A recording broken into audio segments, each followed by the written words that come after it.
Palavra do Senhor, conforme está em 1 Pedro, capítulo 2, vamos ler apenas 2 versículos, e como eu disse, nós vamos falar um pouco nessa noite sobre a essência da igreja, o que é ser igreja. E esse é um assunto bem interessante para esse momento, em que nós passamos vários e vários dias, e creio que isso ainda vai perdurar por mais alguns, com uma ênfase tão grande, não é? Na Igreja Católica Apostólica Romana, cujo Papa Francisco faleceu. Então agora em todo o processo do conclave, o estabelecimento do novo Papa, agora Leão XIV, tudo isso trouxe grande evidência. E algumas coisas que são cridas e ditas reapareceram bastante na mídia nesses dias, não é? Então, por exemplo, a ideia de que Pedro é a pedra onde a igreja está ancorada, ele é o primeiro Papa, e não tem pessoa melhor para responder se isso é verdade ou não do que Pedro mesmo, né? Então nós vamos aqui para a palavra, vamos ver o que Pedro diz sobre a igreja, para que nós possamos, nesse sentido, ter uma visão bíblica, coerente, e estarmos firmados na verdade de Deus. Então, 1 Pedro, capítulo 2, versos 9 e 10, e depois eu vou dizer como que o próprio apóstolo Pedro responde essa questão, né?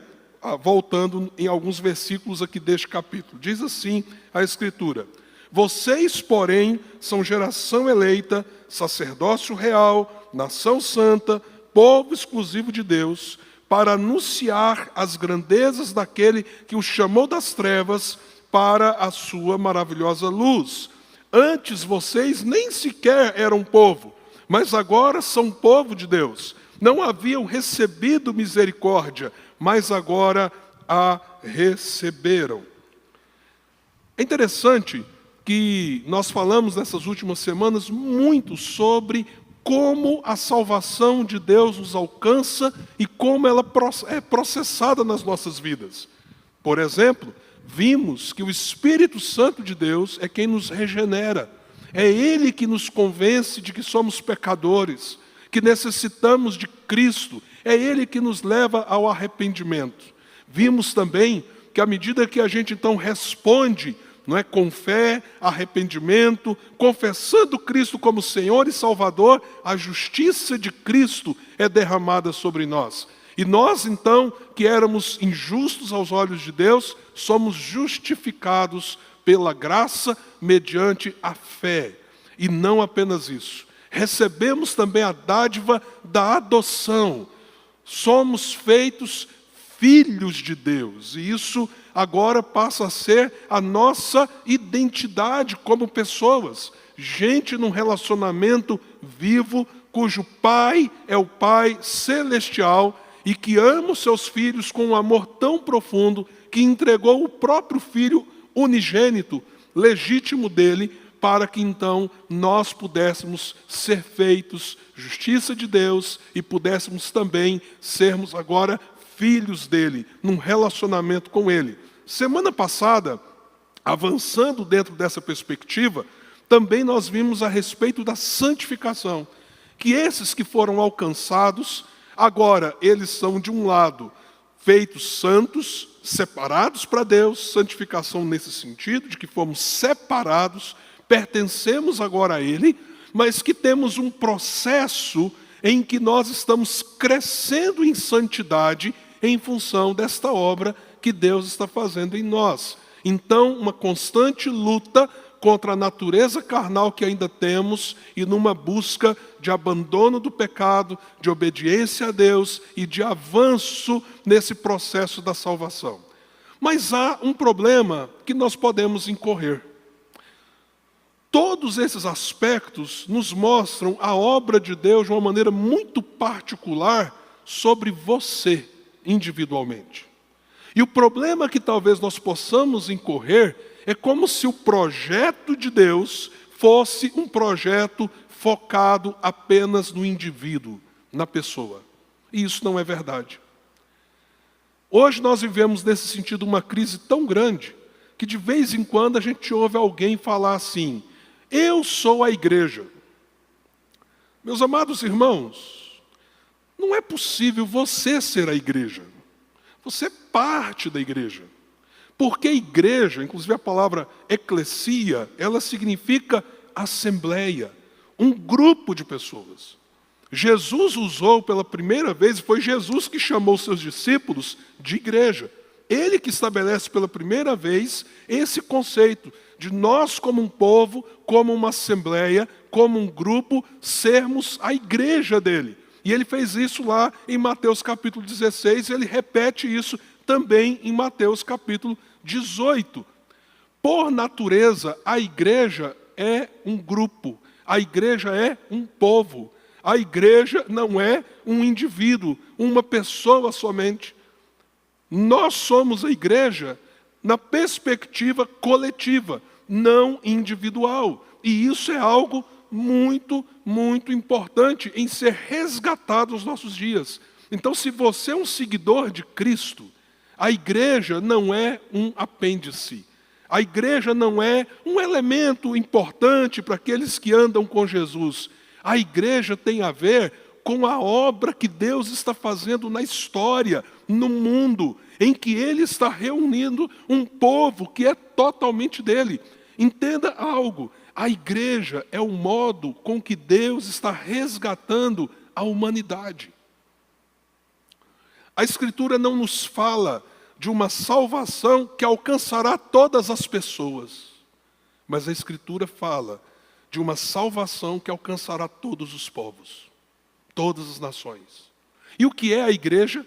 A igreja são essas pessoas que estavam mortas espiritualmente, longe de Deus, e que por causa desta obra do Espírito Santo, através do que Jesus fez na cruz, agora, pela fé, elas são agregadas a esse povo. E a visão é gloriosa, não é verdade? Quando a gente vai lá em Apocalipse, quando a igreja vai ter a sua reunião, diríamos, pós esta era, pós esta realidade, pós esta história, quando todos estiverem agregados, juntos na presença do Cordeiro, a Escritura nos diz que ali haverá então esse povo reunido de todas as tribos, povos e línguas, das gerações que já passaram pela história. E nós, quando somos alcançados pela salvação, nós, então, somos introduzidos nesse povo, nessa família. E não apenas isso, nós passamos a ser um povo, gente chamada por Deus, que exerce um sacerdócio real, que agora é uma nação, como nós vimos. Então não é apenas você individualmente, nessa busca de santificação, mas agora nós somos uma nação santa. Nós somos um povo exclusivo de Deus. E Deus está fazendo tudo isso para nos usar, para que as suas maravilhas, as suas grandezas sejam anunciadas.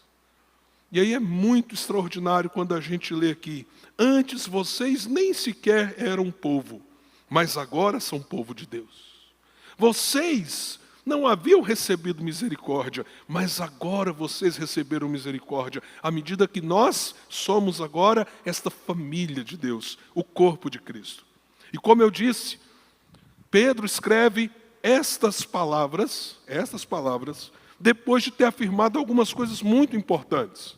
Aqui mesmo no capítulo 2, ele diz que a igreja é como um edifício de pedras vivas. Mas esse edifício, e aí a gente responde aquela questão, né? Seria Pedro a pedra onde está alicerçada a igreja? Aí ele mesmo diz aqui que não, ele diz quem é a pedra, não é? Ele diz que nós somos como um edifício vivo. Mas todos nós estamos sendo edificados numa pedra, uma pedra angular, uma pedra na qual todos nós, igreja, povo de Deus, estamos firmados. Então ele diz assim no verso 5 do texto, um pouquinho anterior aí, né? Vocês também estão sendo utilizados como pedras vivas na edificação de uma casa espiritual para serem sacerdócio santo, oferecendo sacrifícios espirituais aceitáveis a Deus por meio de Jesus Cristo. E aí ele vai lá no Velho Testamento e diz assim: por isso é dito na Escritura: eis que põe em Sião uma pedra angular, escolhida e preciosa, e aquele que nela confia jamais será envergonhado. E aí ele começa a dizer que os construtores, e ele está fazendo uma referência ao judaísmo, rejeitaram essa pedra. E essa pedra, que é o fundamento desse grande edifício chamado igreja, e ele nos diz que esta pedra é o Senhor Jesus, ele é a pedra angular, esta pedra que foi rejeitada pelos construtores, para eles, quem? Aqueles que deveriam recebê-la com alegria, entendendo que ela é o fundamento de todas as coisas, para estes, esta pedra virou uma pedra de tropeço, uma rocha de ofensa. Aí ele vai e escreve, vós porém sois.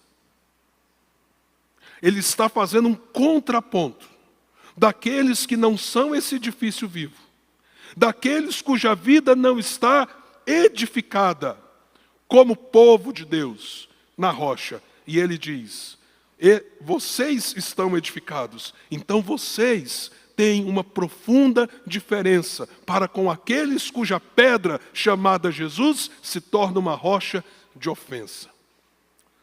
Portanto, meus queridos, veja a importância de nós entendermos a natureza da igreja, o papel que ela tem, o seu significado para nós, senão nós podemos incorrer em falhas profundas no nosso desenvolvimento espiritual, não compreendendo o projeto de Deus na história. Antes de colocar alguns fundamentos sobre a igreja, que clareiam muito o nosso entendimento sobre a natureza de quem nós somos, eu queria só abrir aqui um rápido parênteses sobre o processo histórico. Interessante que esses dias um pré-adolescente chegou para mim e falou assim, pastor, mas nós não viemos da igreja católica no sentido assim, a igreja católica não foi a primeira igreja? Não foi ela que nasceu na Bíblia? E eu falei assim, não, filho, não foi. E talvez você tenha esse tipo de dúvida, né? Como a igreja se originou? Então nós precisamos lembrar que a igreja nasce, a igreja do Senhor Jesus nasce da comunidade dos discípulos, aqueles que o próprio Senhor Jesus alcançou, tendo essa presença dos apóstolos que foram instruídos e foram enviados para serem aqueles que lançariam as bases desse povo, as bases da igreja. Sabemos que daqueles 12, um foi o traidor, não é verdade? 11 permaneceram. Sabemos também pela Escritura Sagrada, sabemos também que o Senhor trouxe para si um apóstolo nascido fora de tempo, o apóstolo Paulo. Então os apóstolos da igreja foram aqueles 11, mais o apóstolo Paulo. E aí a Bíblia diz que Jesus é a pedra e que eles são o fundamento, junto com os profetas do Velho Testamento, daquilo que é o mistério que foi revelado. Isso está lá em Efésios capítulo 2. O mistério que foi revelado, como Deus tem salvo judeus e gentios e colocado numa única família, quebrando o muro de separação. É verdade que Pedro, especificamente, teve um tipo de liderança entre os discípulos. Mas Pedro não teve algo que às vezes é dito, isso não é bíblico. Ele teve a primazia. Como se ele tivesse uma autoridade, um poder maior que os demais apóstolos. Isso não é bíblico. Ele teve um nível de iniciativa e de liderança em muitos momentos. Mas Pedro, nesse sentido de se destacar como um primado acima dos outros, isso é tão falso, tão fora de realidade, biblicamente dizendo, que, por exemplo, na carta de Paulo aos Gálatas, Paulo diz que uma vez teve que repreender Pedro. E ele teve que ser duro com Pedro por causa de uma atitude em que Pedro estava errado. E o próprio apóstolo diz, sinaliza o quê? Que Pedro, apóstolo do Senhor, que estava errado naquela circunstância, ele foi humilde em ser corrigido pelo outro apóstolo. Porém, há um processo histórico que nós precisamos entender. O que nós chamamos, como nós chamamos esta igreja que nasce ali, pós-ascensão de Jesus, com o derramar do Espírito Santo em Pentecostes, Atos capítulo 2. Nós chamamos de igreja primitiva. igreja primitiva. São os primeiros cristãos. E no primeiro século, ainda no tempo bíblico, os apóstolos orientam a igreja a instituírem alguns líderes para que a igreja pudesse ter a sua funcionalidade. Vejam, à medida que os apóstolos vão morrendo, o ofício deles vai se encerrando com eles. O apostolado, nesse sentido, é um ofício que, como aconteceu com os profetas do Velho Testamento, ele cumpriu seu papel. À medida que cada apóstolo ia falecendo, o ofício apostólico ia cumprindo o seu papel na história, terminando, acabando, e ficando para nós tudo aquilo que eles lançaram como os alicerces para que a igreja pudesse, firmada em Jesus, continuar a sua trajetória histórica. Mas se você pega os processos nos outros 2 séculos a 3, há um fenômeno que começa a acontecer. Como eu disse, os apóstolos haviam dito, olha, vocês devem instituir presbíteros e diáconos nas igrejas. E alguns desses presbíteros, eles talvez sejam mais dados ao ensino. Inclusive, a orientação é, se tem um presbítero que está dedicando a sua vida ao ensino, que vocês o suportem, financeiramente dizendo, que vocês lhe deem condições, não é, para que ele possa exercer tal ministério. A gente, inclusive, lembra que o apóstolo Paulo e Barnabé, depois das primeiras viagens missionárias, eles saem instituindo presbíteros e diáconos nas igrejas que foram plantadas. Paulo escreve a Tito, escreve a Timóteo, orientações de como deveriam ser esses irmãos, que deveriam servir a igreja com esses novos ofícios, que são os ofícios que nós achamos nas Escrituras. Pastor, mas lá também tem a palavra bispo. Sim, a palavra bispo e a palavra presbítero são, no tempo do Novo Testamento, palavras sinônimas. Sinônimas. Mas que depois vão tomando um outro tipo de relação com a igreja. Por quê? Quando a igreja começa a crescer pelo mundo, algumas igrejas locais começam a se destacar. A própria igreja de Antioquia, a igreja de Jerusalém, depois quando a igreja cresce em Roma. E alguns líderes também começam a se destacar nestas igrejas que se tornaram igrejas mais fortes. Isso acontece também, por exemplo, na cidade de Éfeso e alguns outros lugares do mundo da época. E aos poucos, aqueles líderes que se destacavam então, não só pela sua liderança, pela sua capacidade, dentro destas igrejas que foram se tornando centros, diríamos assim, do cristianismo, há alguns então que se destacavam por isso, mas principalmente pelo ensino, eles começam a ter um tratamento um pouco diferenciado. Pergunta, qual era o centro do mundo na época? A cidade mais importante entre todas? Roma. Então o ministério dos presbíteros em Roma, e em específico daquele que os liderava entre os presbíteros, sendo ele presbítero, começou a se destacar.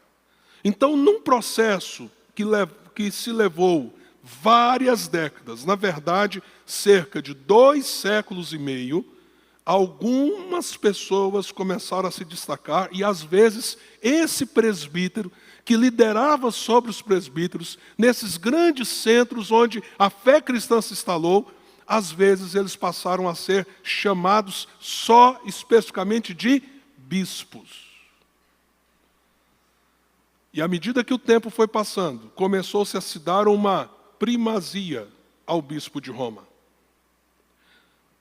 Quando então, veja só, aí nós estamos falando do século IV, nós temos a conversão de Constantino, e as perseguições contra a igreja são tiradas do cenário, e a igreja passa a ser abraçada pelo poder político da época. Nesse ambiente, a igreja passa a ser chamada Igreja Católica Apostólica Romana. O bispo de Roma passa a ter uma influência muito maior sobre todos, a ideia do papado toma força, e o processo histórico, então, se desdobra num modelo de igreja que não era aquele modelo original, como nós lemos nas Escrituras. Então, a Igreja Católica Apostólica Romana foi a primeira igreja a existir? Não. Existiu a igreja cristã com os nossos irmãos primitivos, os primeiros, primitivos nesse sentido, de serem os primeiros a terem fé. Como a igreja era chamada? A igreja da cidade de Filipos, a igreja de Corinto, a igreja de Jerusalém, porque não havia sequer uma denominação mais institucionalizada e muito menos, inclusive, grupos que se identificavam fora dessas igrejas que estavam nascendo ali no Novo Testamento. Assim, o catolicismo surge como representação, inclusive institucional, do cristianismo no século IV, dentro desse fenômeno histórico.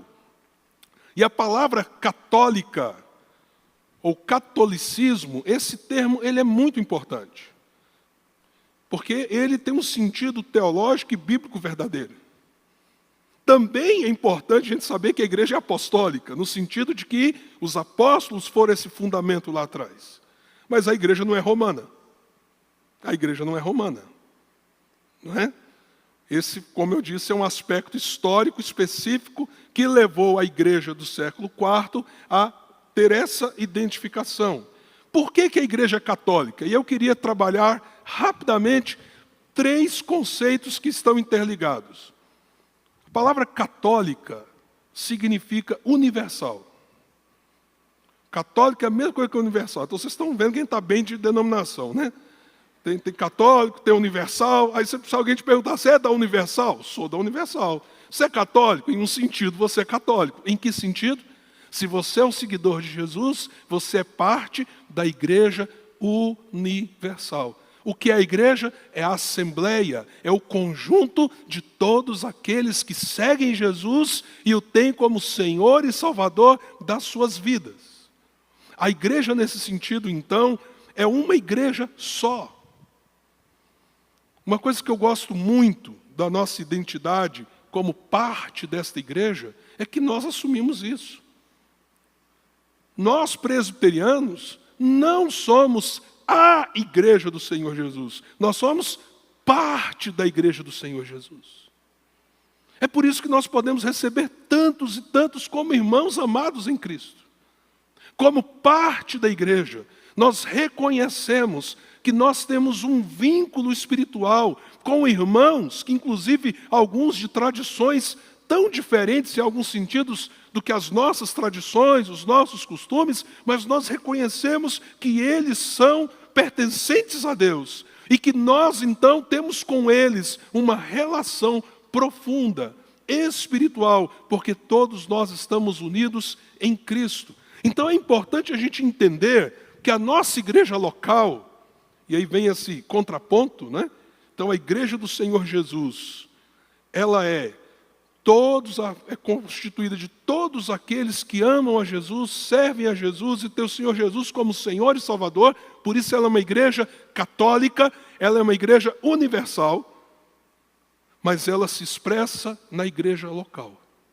Onde que você vive a experiência desta igreja universal, desta igreja espalhada pelo mundo? Na comunidade que você faz parte, que você congrega. Nela, isso tudo ganha um aspecto objetivo, prático, vivo, dinâmico na sua vida. Então a igreja ela é local, mas em um sentido profundo, ela é universal e ela é única, é uma única igreja. Jesus só tem uma noiva, irmãos. Jesus só tem uma noiva, que é a igreja dele. Nós somos parte desse corpo, não é? Que é uma outra linguagem, não é? Bíblica. Nós somos o corpo de Cristo, então somos muitos membros conectados como parte desse corpo que é a igreja, como também somos um edifício onde cada um de nós é um elemento, é uma pedra, onde esse edifício então está sendo edificado. Isso é a igreja. Mas há um outro aspecto da igreja que a gente começa a compreender muita coisa importante quando isso está claro para nós. Esta mesma igreja que é universal e que é essa assembleia de todos aqueles que creem, ela tem um aspecto visível e ela tem um aspecto invisível. Um aspecto visível e um aspecto invisível. Como assim, pastor? Não sei dizer quantas pessoas estão reunidas aqui nessa noite. Nós podemos dizer que a igreja do Senhor está reunida aqui nessa noite. Visivelmente ela está reunida aqui nessa noite. Porém, só Deus sabe discernir corretamente entre nós que estamos aqui hoje à noite, aqueles que já nasceram de novo e aqueles que não nasceram. A igreja visível é a expressão do povo que a gente consegue ver, conviver, fazer parte. Agora, a igreja, em um sentido, ela é invisível, porque na igreja visível, a igreja como algo visível, ela tem, lembra da parábola que Jesus falou, do joio e do trigo? Ela tem trigo. Trigo foi plantado pelo Senhor, mas tem joio no meio do trigo. Mas de um modo invisível, aquele que é o Senhor da igreja sabe exatamente quem é, quem não é. É interessante que Jesus disse assim, olha, enquanto não é feita a colheita, não tente arrancar o joio. Olha que coisa interessante.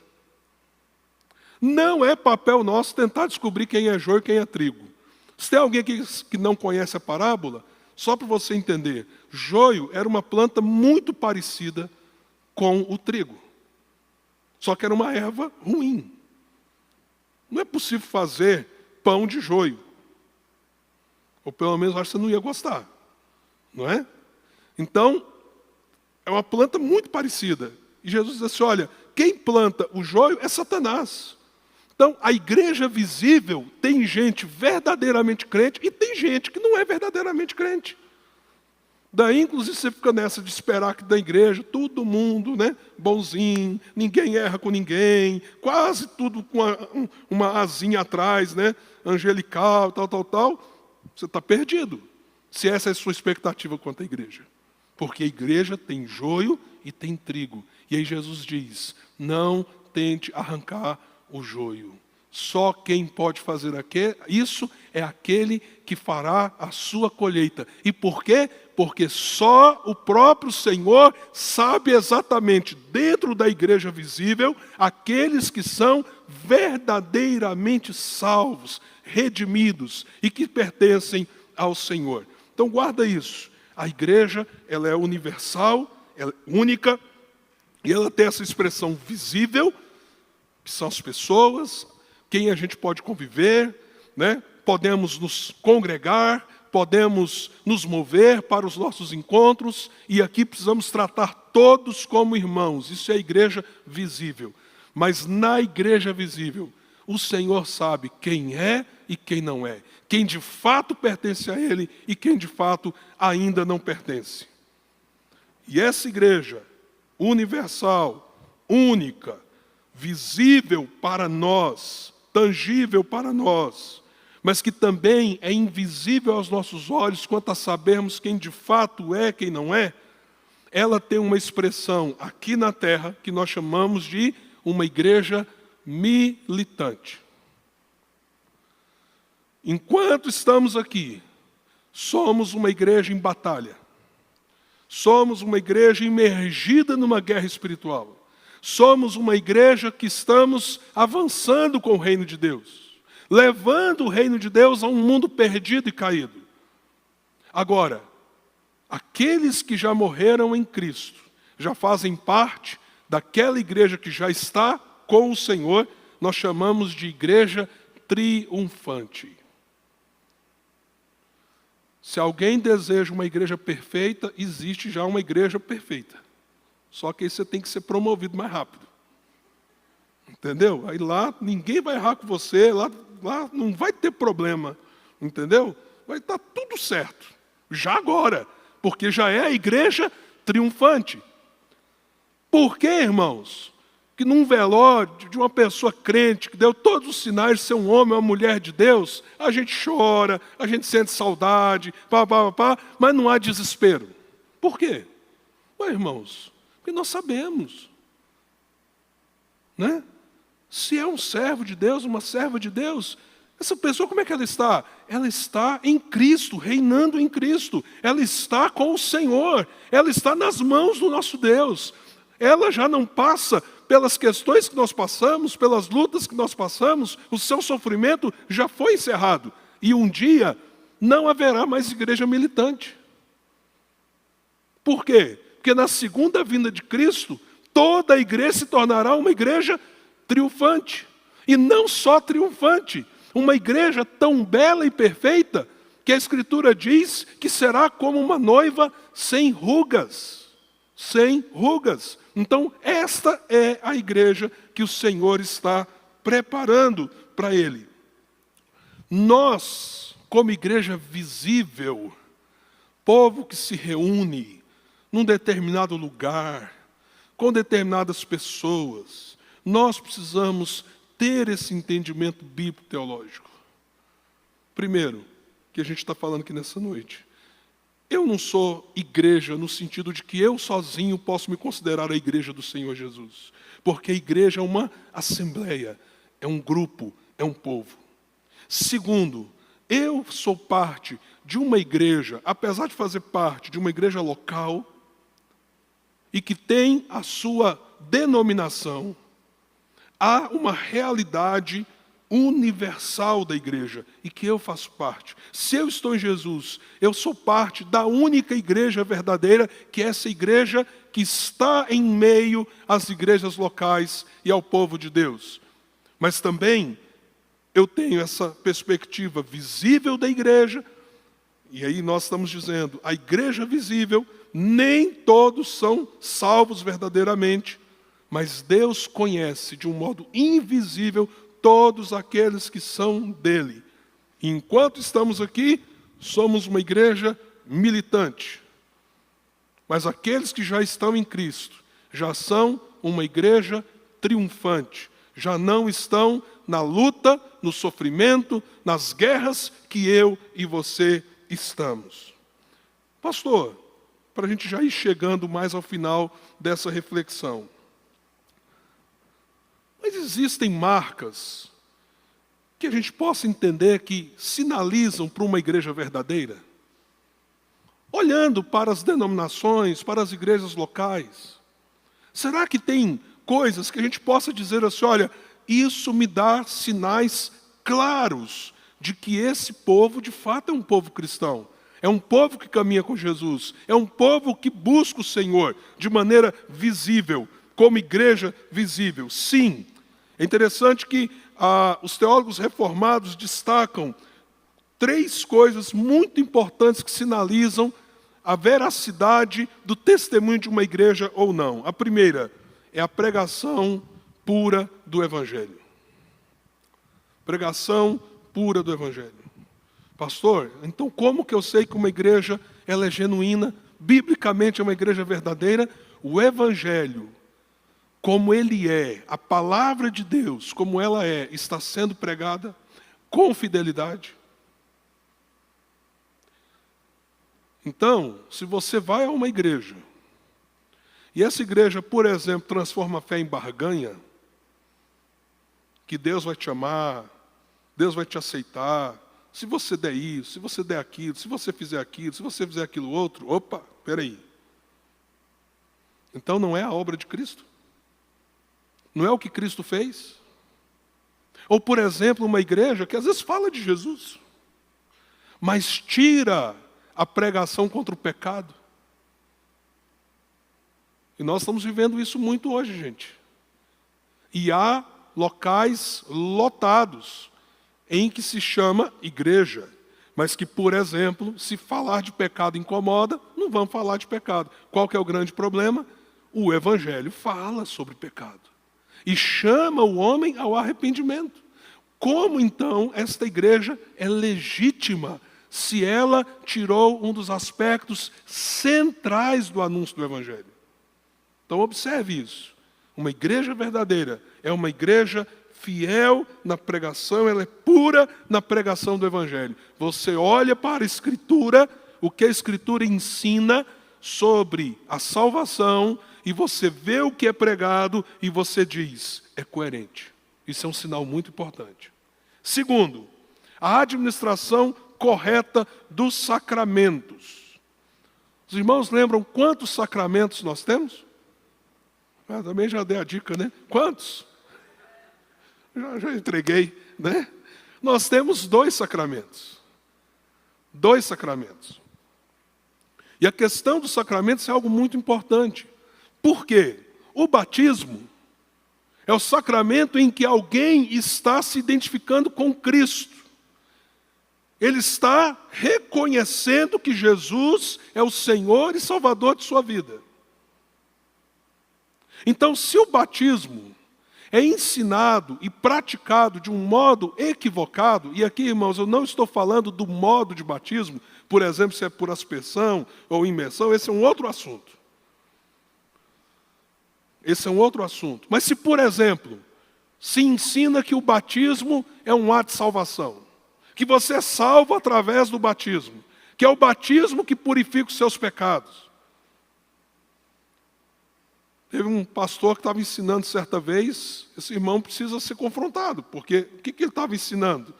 Que quando você mergulha na água do batismo, ele está imersionista, você então, seus pecados são ali diluídos na água, eles saem ali na água. Aí ele falou isso para dizer o quê? Não pode ser em piscina, se for em piscina está errado. Por quê? Porque você levanta, o pecado está boiando ali na superfície da água, você levantou, então tem que ser em rio. Para ir embora. Irmão, você pode mergulhar no Amazonas.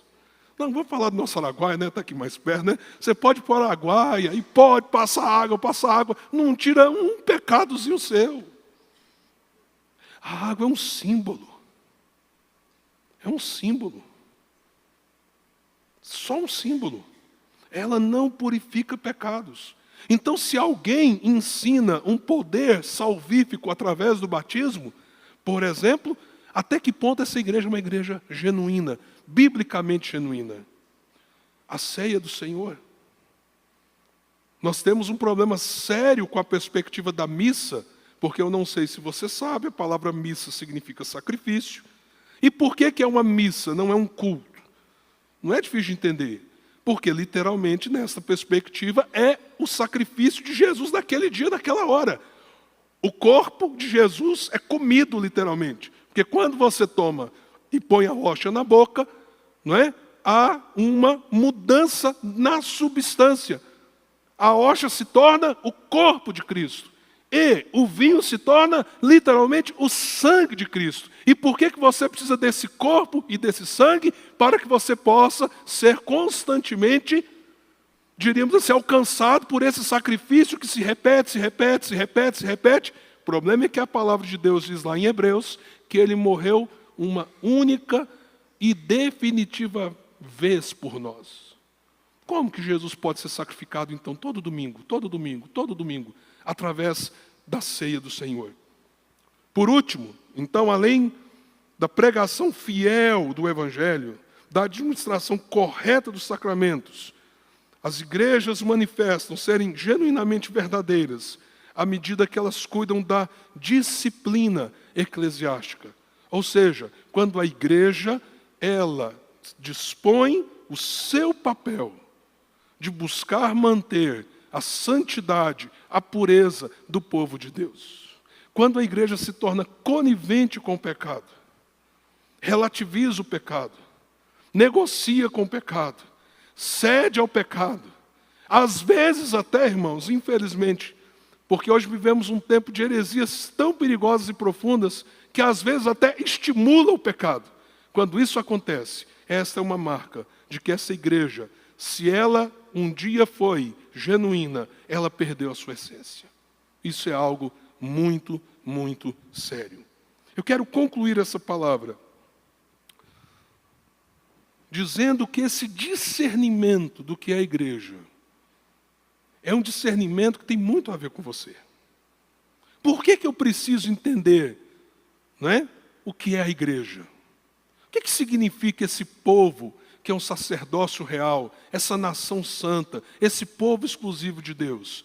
Porque se eu estou em Cristo, aí, junto com os meus irmãos, a igreja, aí sim, é aquilo que eu sou. Não haverá uma vida cristã desassociada da igreja. Então, se a minha vida como um verdadeiro cristão está entranhado nessa relação comunitária, eu preciso entender o que é a igreja, para que a minha vida espiritual, também como indivíduo, seja uma vida espiritual saudável. Que nessa noite, você louve o Senhor. Porque além de você ter sido alcançado para a salvação, o Senhor te dá o privilégio de caminhar com outros irmãos, de não fazer essa jornada sozinho, de crescer com outros, aprender com outros, de ser ministrado e ministrar na vida de outros, de ser instrumento nas mãos de Deus, mas não como se tudo você pudesse fazer, ser um instrumento à medida que os dons de cada um vão se somando para que o reino de Deus cresça e avance. Seja cauteloso. Lembre-se, acima de placas denominacionais, a igreja do Senhor é uma só. Ame os seus irmãos, que às vezes são irmãos de outras comunidades, até às vezes com outros costumes. Ame-os, respeite-os, sirva junto, aprenda a servir junto. Ontem foi tão bom, estávamos 3 pastores de 3 igrejas completamente diferentes, reunidos lá no trabalho que foi feito ali naquela associação, cooperando juntos no reino de Deus, na pregação do reino de Deus. Contribua para que a igreja permaneça fiel. Contribua. Seja criterioso, no sentido de que você deve exigir, como ovelha do Senhor Jesus, que a igreja seja fiel na pregação. Se você não tem como exigir isso daquela comunidade, então aquela comunidade não é para você. Esteja numa igreja que é séria em relação à palavra. Uma igreja que leva com seriedade a questão dos sacramentos. Uma igreja que, se precisar, vai ser dura. Com quem precisar ser. Mas porque ela está mantendo a pureza do evangelho dentro da comunidade. Se nós fizermos essas coisas, isso não vai nos livrar de, às vezes, termos algumas decepções. Mas essas decepções não irão nos fazer naufragar, porque nós entendemos o que é a igreja e o nosso lugar dentro dela. Que Deus te abençoe e que você, parte da igreja, seja essa pedra viva desse edifício que está sendo construído, cujo fundamento, a pedra angular, é o Senhor Jesus. Amém?